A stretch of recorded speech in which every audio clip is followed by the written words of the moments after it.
এক ফোয়ারা এই আল হেরা জামিয়া ফাতহিয়া ইলমে নববীর ঝর্ণা ধারা যেটা কুরআন হাদিসের শিক্ষা নিয়ে আগামীর বিশ্বটা গড়ব মোরা যেটা কুরআন হাদিসের শিক্ষা নিয়ে আলোকিত করব এই বিশ্বধারা আসহাবে সুফার অনুসরণে এসেছি মোরা জ্ঞান হরণে আসহাবে সুফার অনুসরণে এসেছি মোরা জ্ঞান হরণে নমুনায় সাহাবার পথি ধরে নমুনায় সাহাবার পথি ধরে দেখাবো জাতিকে পথের দিশা এই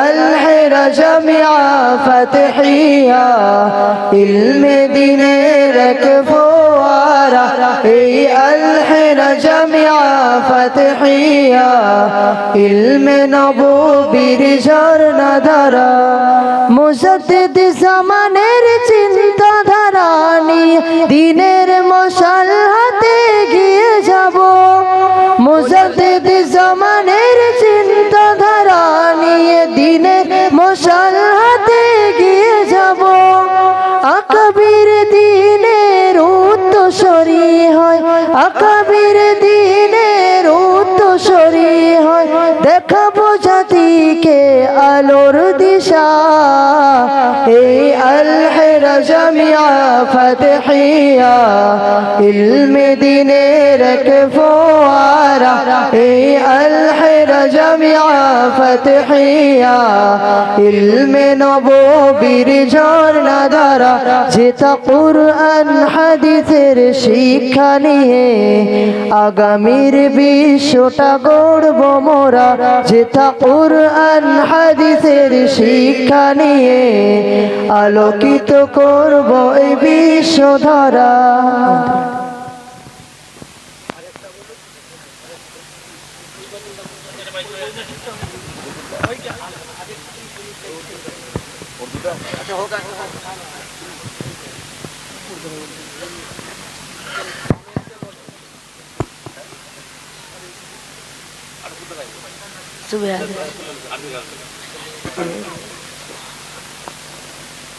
সাল্লাল্লাহু আলা মুহাম্মদ সাল্লাল্লাহু কুল্লু বিদআতিন দালালাহ ওয়া কুল্লু বিদআতিন দালালাহ ওয়া কুল্লু দালালাতিন ফিন-নার وعن بهز بن حكيم عن أبيه عن جده أنه سمع رسول الله صلى الله عليه وسلم يقول في قوله تعالى كنتم خير أمة أخرجت للناس قال أنتم تتمون 70 أمة أنتم خيرها وأكرمها على الله تعالى رواه الترمذي وابن ماجة والدارمي وقال الترمذي هذا حديث حسن صلى الله عليه وسلم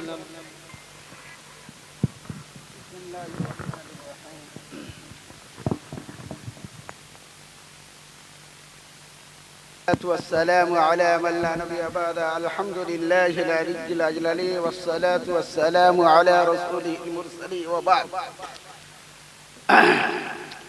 GPS signal lost. سبحانك لا علم لنا إلا ما علمتنا إنك أنت العليم الحكيم رب اشرح لي صدري ويسر لي أمري واحلل عقدة من لساني يفقه قولي ربي زدني علما ربي زدني علما وبك نستعين يا فتاح بسم الله الرحمن الرحيم عن بهز بن حكيم عن أبيه عن جده أنه سمع رسول الله صلى الله عليه وسلم يقول في قوله تعالى كنتم خير أمة أخرجت للناس قال أنتم تتمون 70 أمة أنتم خيرها وأكرمها على الله تعالى রাওয়াহু তিরমিজি। সমস্ত প্রশংসা আল্লাহ রাব্বুল আলামিনের জন্য, যিনি আপনাদের এবং আমাদেরকে আল হেরা নামক যে প্রতিষ্ঠানটা আপনারা দেখছেন, এখানে মেশকাত শরীফের ইফতিতামের মজলিসে বসার মতন সুযোগ দান করেছেন। সেই জন্য আমরা তার দরবারে সকলে শুকরিয়া জ্ঞাপন করি, সকলে বলি আলহামদুলিল্লাহ। আপনারা সকলে জানেন আমি গন্ধ পাচ্ছি। আল হেরা হলো জাবালে নূরের উপরে। জাবালে নূরটা হলো ওখানে আল্লাহ রাসূল গেছে, ওখান থেকে ইলম প্রথম শুরু হয়েছে, ওখান থেকে ইলম প্রথম শুরু হয়েছে। আল্লাহ তাআলা ডাইরেক্ট পাঠিয়ে দিয়েছেন হযরত জিবরিল আলাইহিস সালামকে, পাঠিয়ে দিয়ে বললেন ইকরা, পড়ো। ওখান থেকে ইলম শুরু হয়েছে। জাবালে নূর বলা হয়। জাবালে নূর কেন বলা হয়? এই জন্য বলা হয় যে আল ইলমের ইলমকে আবার নূর বলা হয়েছে। আল ইলমু নূর, ইলম হলো জ্যোতি। ওয়া আনা কাসিমুম বি, আমি ওটাকে বন্টন করি, আমার নবী বন্টন করে আপনাদের এবং আমাদের কাছে এই ইলমের নূর সকলকে বন্টন করে দিয়েছেন। সেটার ভাগ হয়তো আমরা কিছু কিছু করে পেয়েছি। সকলে বলি সুবহানাল্লাহ, সুবহানাল্লাহ। আল্লাহ রাসূল সাল্লাল্লাহু আলাইহি ওয়াসাল্লামের ওই ওখান থেকে শুরু ওই ইলমের, এটা আল্লাহ রাসূল কাসিম, আল্লাহ রাসূল বন্টনকারী। সেই বন্টন ওখান থেকে এই মাদ্রাসার নামটা আল হেরার সঙ্গে রাখার ক্ষেত্রে আমার মনে হয় খুবই সামঞ্জস্যপূর্ণ। আল্লাহ রাসূলের ওখান থেকে আল্লাহ রাসূলের বাণী প্রথম শুরু হয়েছে, আর সে বাণী এখানেও তার একটা ভাগ পেয়ে আমরাও সেই ভাগের অংশীদার হয়েছি। নারে তাকবীর, আল্লাহু আকবার, নারে তাকবীর, আল্লাহু আকবার। আপনারা সকলে জানেন ইতিমধ্যে জনাব মাওলানা রুহুল আমিন সাহেব উনি কিছু তথ্য আপনাদেরকে দিয়েছেন, জনাব মাওলানা আবু বকর সাহেব কিছু তথ্য দিয়েছেন। আমি গুনাহগার এই কিতাবটার একবারে শেষ হাদিসটা মানে পড়ে আপনাদেরকে একটুখানি বলে তারপরে আর কি হুজুরকে বলে আর কি দোয়া করে দেবেন। তা আমি শুধু মনে মনে করি যে আজকে ফুরফুরা সিলসিলার একটা ব্যাপার রয়েছে এখানে। কেন এই চারিদিকে বুখারী শরীফ, মুসলিম শরীফ এবং অন্যান্য হাদিসগুলো কেন পড়ানো হচ্ছে, এর একটা কারণ রয়েছে। হযরত মুজাদ্দিদ জামান রাহমাতুল্লাহ আলাইহি উনি 40টি হাদিসের সনদ প্রাপ্ত ব্যক্তি, আর হাফেজে হাদিস ছিলেন বসিরহাটের হুজুর, আমাদের প্রাণপ্রিয়, আমাদের কলিজার টুকরো, উনি ছিলেন হাফেজ হাদিস। সুবহানাল্লাহ, সুবহানাল্লাহ। এই হাফেজ হাদিস দয় উনি এবং ইনি, এনাদের একটা প্রচেষ্টা ছিল যে এই বাংলার বুকে প্রত্যেক জায়গায় যেন হাদিসের বাণী যেন প্রচার প্রসার হয়। সুবহানাল্লাহ। সেই উদ্দেশ্য, সেই গোপন উদ্দেশ্য ওরা মনে পোষণ করে রেখেছিল। ওনারা দুনিয়া থেকে চলে গেছেন, সেই দোয়ার একটা মানে লেশ সেটা চলছে, এটা সেই দোয়ার ঝর্ণাটা এখনো আমরা পাচ্ছি। নারে তাকবীর, নারে তাকবীর। দিকে দিকে সেই জন্য বড় বড় মাদ্রাসা গড়ে উঠছে এবং যেখান থেকে কওলা কওলা রাসূলুল্লাহর বাণীও ঝরে পড়ছে এবং বাণীও চারিদিকে ছড়িয়ে পড়ছে।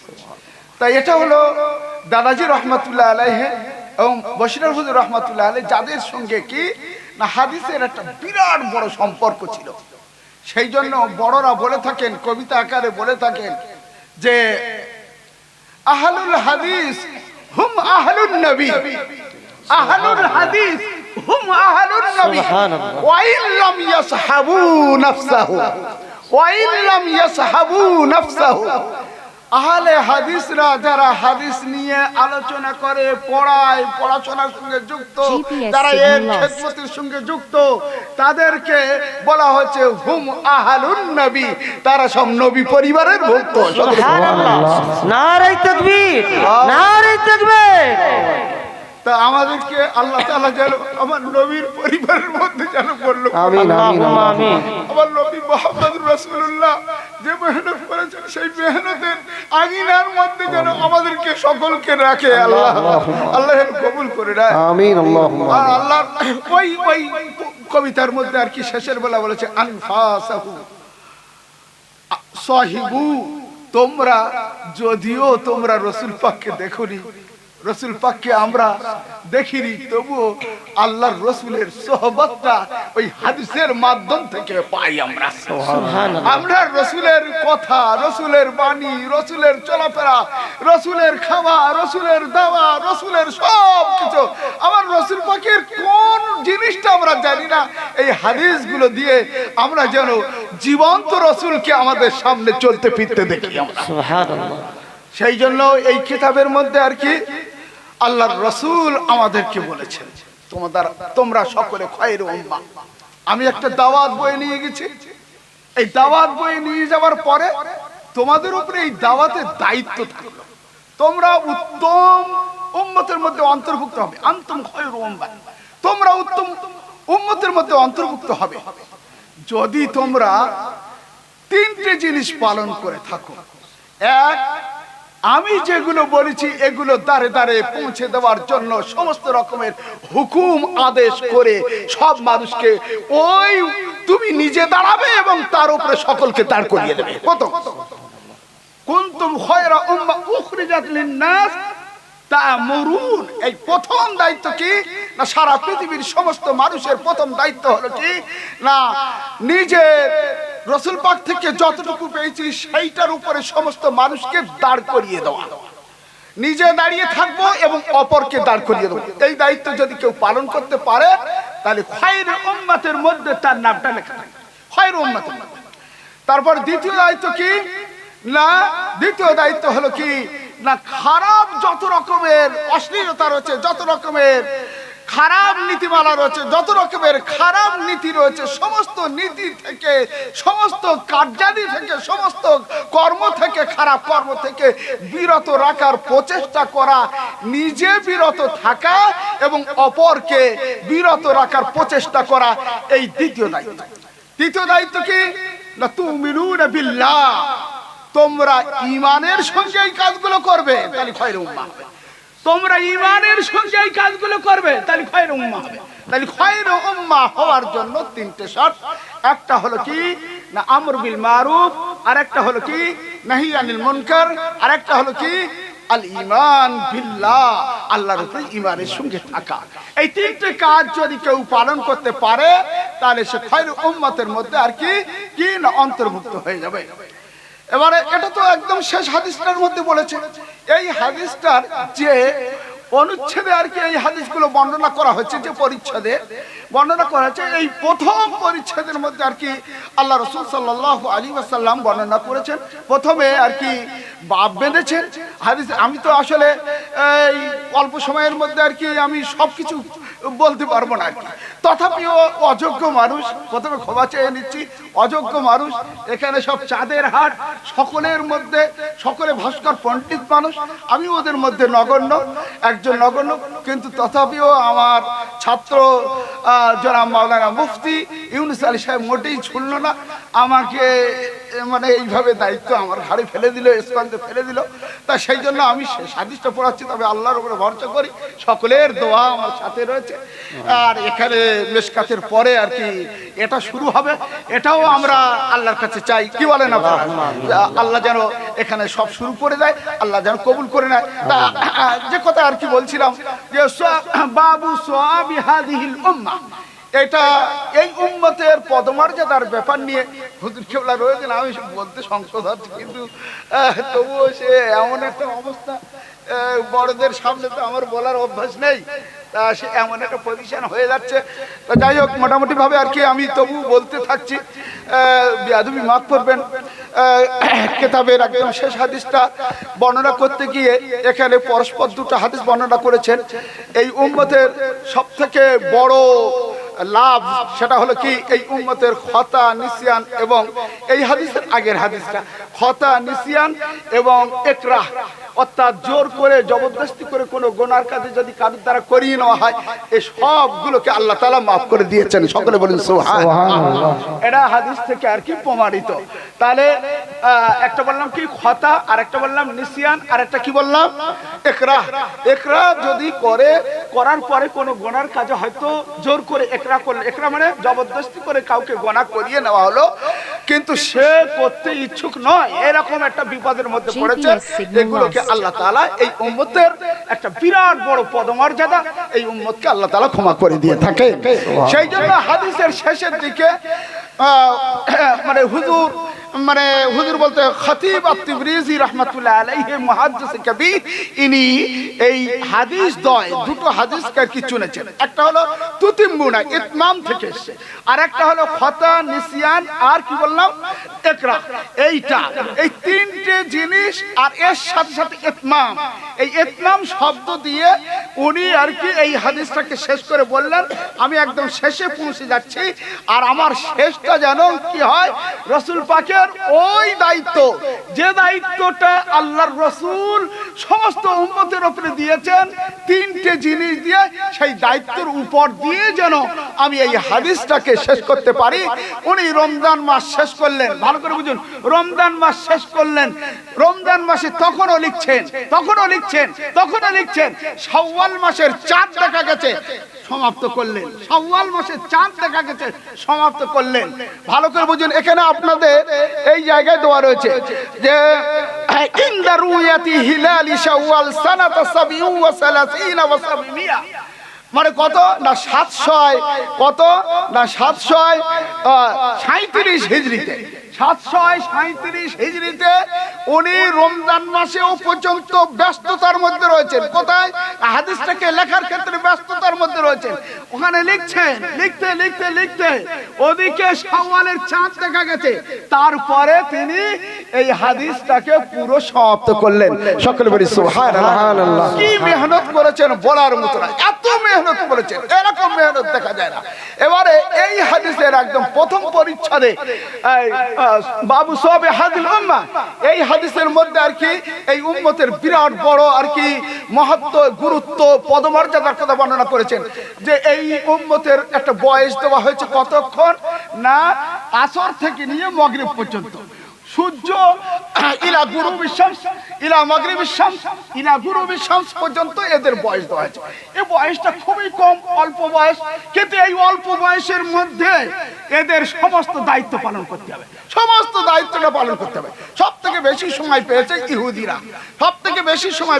ইহুদিরা, আল্লাহ রাসূল সাল্লাল্লাহু আলাইহি ওয়াসাল্লাম খুবই বিজ্ঞ, অত বড় ভাস্কর পণ্ডিত পৃথিবীতে জন্মাবে না, আর জন্মানোর সম্ভাবনা নেই। আর কেউ যদি মনে করে জন্মাবে এইরকম ধারণা করে, সে সঙ্গে সঙ্গে কাফের হবে, এটা হলো নবী সম্বন্ধে ধারণা রাখা। রাসূল পাক সাল্লাল্লাহু আলাইহি ওয়াসাল্লামের মতো অত বড় বিজ্ঞ, অত বড় ভাস্কর পণ্ডিত, অত বড় ব্যক্তিত্ব পৃথিবীর জমিনে আর দ্বিতীয় আসেনি, আসবে না।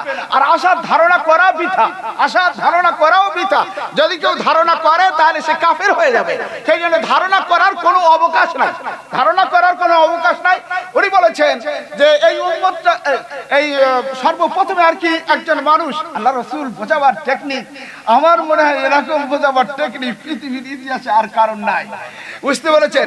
আল্লাহ রাসূল বললেন একটা মানুষ সে কি করেছে না, একজন শ্রমিককে বলেছে আমার কাজ করে দাও, তুমি সকাল থেকে নিয়ে সন্ধ্যা পর্যন্ত এক কিরাত পাবে। এক কিরাত একটা মুদ্রা, এক ধরনের মুদ্রা তখন চলতো। কিরাতের বহু মানে রয়েছে, কিন্তু এখানে কিরাত মানে মুদ্রা। এত মুদ্রা তুমি পাবে, এক মুদ্রায় তোমাকে কাজটা করে দিতে হবে। কোথা থেকে না, সকাল থেকে নিয়ে সন্ধ্যা পর্যন্ত, এই সকাল থেকে নিয়ে দুপুর পর্যন্ত তোমার কাজটা করে দিবে। এটা একটা লম্বা সময়, এক কিরাত পাবে, কিন্তু এক কিরাত পাবে। তারপরে এবারে নাসারাদেরকে আল্লাহ তাআলা এবারে বললেন যে একজন মানুষ, আল্লাহ তরফ থেকে বললেন যে তোমাকে আমি কাজ করার জন্য নিয়োগ করলাম, কখন না দুপুর থেকে নিয়ে আসর পর্যন্ত, দুপুর থেকে নিয়ে আসর পর্যন্ত তোমাকেও এক কিরাত দেওয়া হবে। তারপরে আল্লাহর তরফ থেকে আবার ফের বলা হলো উম্মতে মুহাম্মাদীকে যে উম্মতে মুহাম্মাদীকে কাজে নিয়োগ করব, কিন্তু ওরা কাজ করবে শুধুমাত্র আসর থেকে নিয়ে মাগরিব পর্যন্ত। আর তাদেরকে আমি আমার অনুগ্রহে ফজলে, আমি আল্লাহ আমার অনুগ্রহে এবং ফজলে তাদেরকে দুকিরাত করে দেবো। সকলে নারে তাকবীর, নারে তাকবীর, আল্লাহু আকবার। আপনারা বুঝতে পারলেন? তাই এখানে এই মসলার মধ্যে, এই হাদিসটার মধ্যে যখন আমাদের মুহাদ্দিসরা আর কি পড়াতেন আর বলতেন, এই হাদিসের মধ্যে হযরতে ঈসা আলাইহিস সালাতু ওয়াস সালামের যে উম্মতটাকে, যে উম্মতদেরকে আর কি দেওয়া হয়েছে মানে জোহর থেকে অর্থাৎ দুপুর থেকে নিয়ে আসর পর্যন্ত, তা আমরা হানাফি মাযহাবে আমরা বলি যে আসরের সময় কতক্ষণ পর্যন্ত থাকবে, এই হাদিস থেকে সাব্যস্ত, এই হাদিস থেকে সাব্যস্ত কতক্ষণ পর্যন্ত থাকবে। তা আমরা বলি কি না, আসল ছায়া বাদ দিয়ে সেই জিনিসের কত না দুগুণ বেড়ে গেলে তারপরে সেটা হলো আসরের সময় এই পর্যন্ত থাকবে।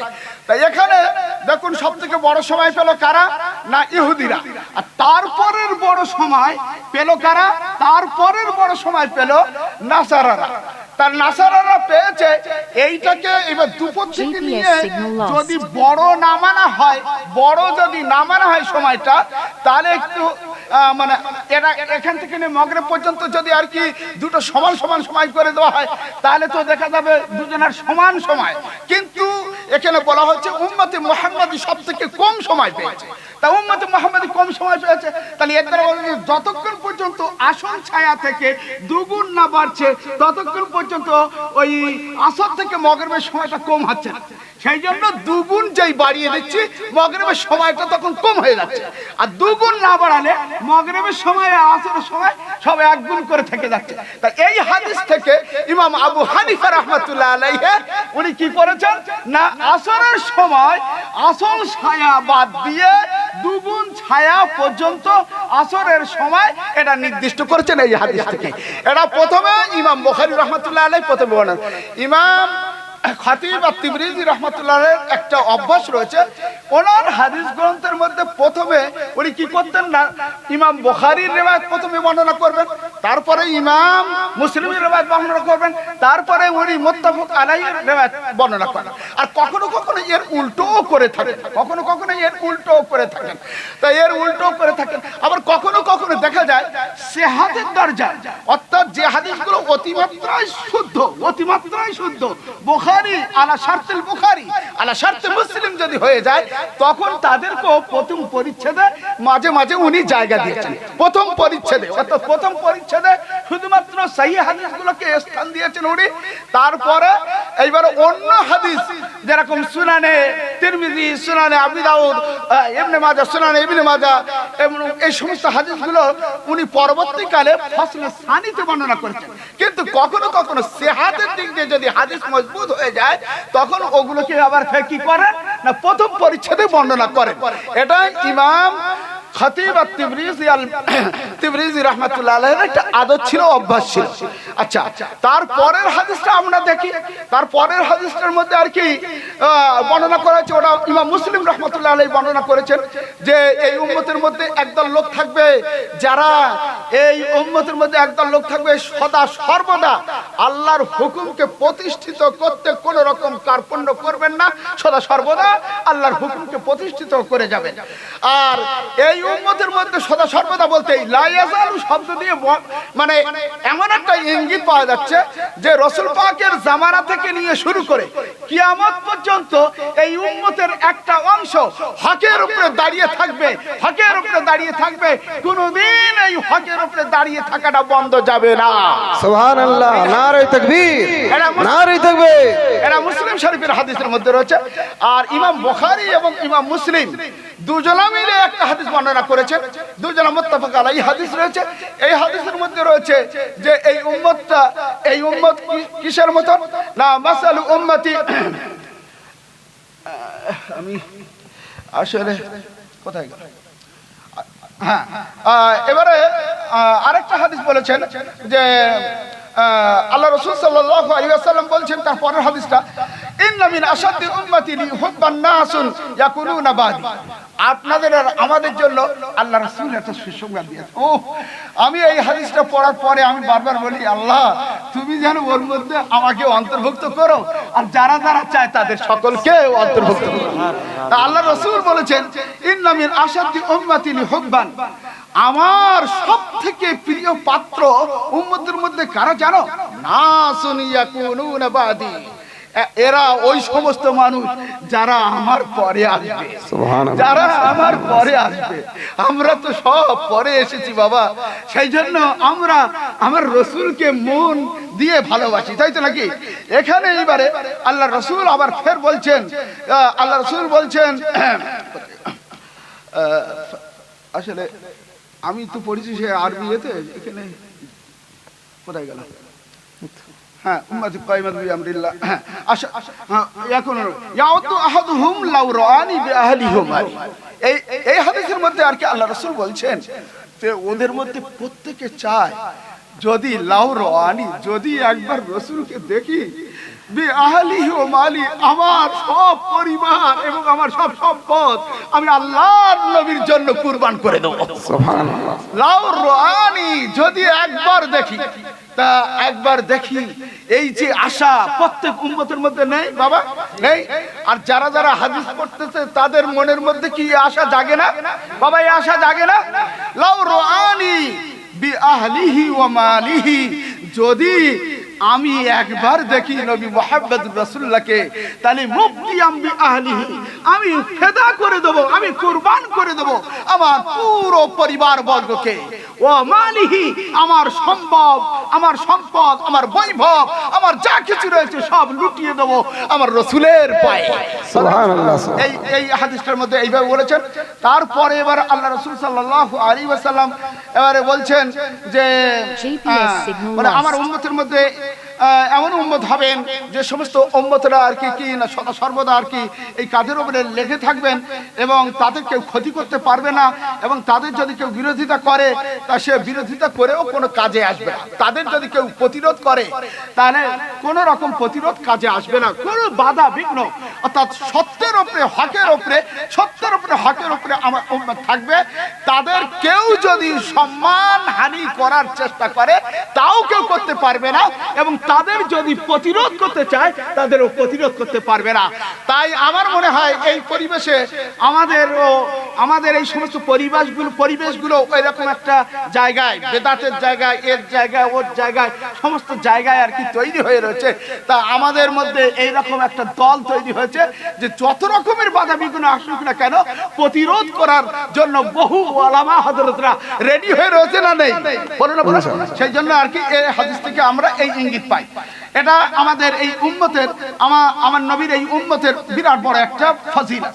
তারপরে এবারে আল্লাহ রাসূল সাল্লাল্লাহু আলাইহি ওয়াসাল্লাম ফাসলে সানিতে বলছেন যে এই উম্মতের উপমা হলো মাসালুল মাতারি, মাসালু উম্মতি মাসালুল মাতার। এই উম্মতের উপমা হলো কি না, বৃষ্টির পানির না, বৃষ্টির পানি, মাসালুল মাতার, বৃষ্টির পানির মতো। যে মানে আমরা